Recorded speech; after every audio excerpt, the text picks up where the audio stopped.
दी गई थी कि जमालुद्दीन और छांगुर बाबा की गतिविधियों के संबंध में मुकदमा एटीएस में पंजीकृत किया गया था। 5 जुलाई को छांगुर बाबा और जमालुद्दीन और उसके प्रमुख सहयोगी नीतू उर्फ नसरीन की गिरफ्तारी की गई थी। आज 7 दिवस का रिमांड यूपी एटीएस द्वारा इन्वेस्टिगेशन के दौरान इन दोनों मुख्य अभियुक्तों का लिया गया है। इनसे इस गैंग के सभी गतिविधियों, इनके मनी ट्रेल, इनके द्वारा अर्जित अवैध संपत्तियां इत्यादि की जानकारी की जाएगी।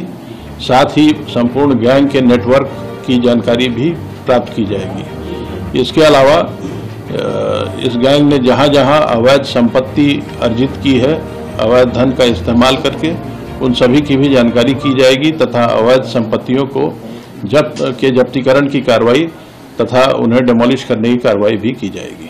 सर, क्या अभी तक जो जितनी भी आगे पहले जांच पड़ताल हुई है, क्या इस बात की कोई जानकारी अब तक कितने लोगों का अवैध धर्मांतरण कराया होगा, कितनी महिलाएं होंगी, कितने पुरुष होंगे, कोई आइडिया? इस संबंध में अभी कोई गैस करना उचित नहीं है, क्योंकि एटीएस इस पूरे प्रकरण की विस्तृत जानकारी कर रही है, उसमें गहन विवेचना कर रही है। लेकिन ये इस बात की जानकारी हुई है कि लगभग 15 वर्षों से यह गैंग वहां कार्य कर रहा था और इस दौरान इसने काफी बड़ी संख्या में धर्मांतरण कराए हैं। सर, जो एफआईआर एटीएस की है उसमें जमालुद्दीन के भतीजे का भी नाम है, सबरोज का, और इसका भांजा है शहाबुद्दीन, एक नागपुर का ईदुल इस्लाम भी है। 9 नामजद आरोपी हैं, मात्र 4 गिरफ्तार हैं। 5 की गिरफ्तारी कब होगी? इस प्रकरण में जब प्रत्येक मुलजिम के विरुद्ध साक्ष्य संकलन की कार्रवाई पूरी हो जाती है, उसके बाद ही गिरफ्तारी की जाती है।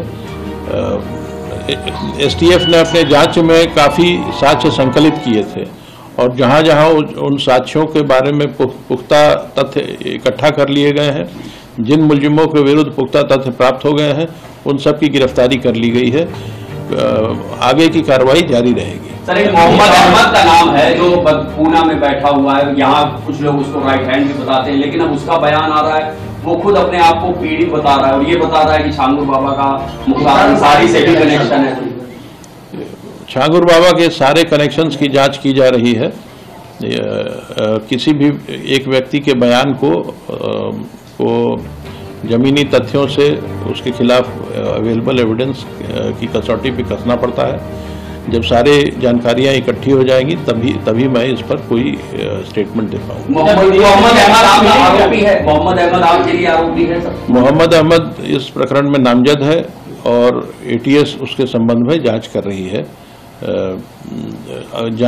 जांच से, विवेचना से जो तथ्य प्राप्त होते हैं उसके आधार पर कार्रवाई की जाएगी। सर, ईडी ने आपसे जानकारी मांगी है, क्या ईडी भी मनी लॉन्ड्रिंग के तहत कार्रवाई करेगी? ईडी द्वारा एटीएस से इस प्रकरण में दायर एफआईआर की प्रति मांगी गई थी।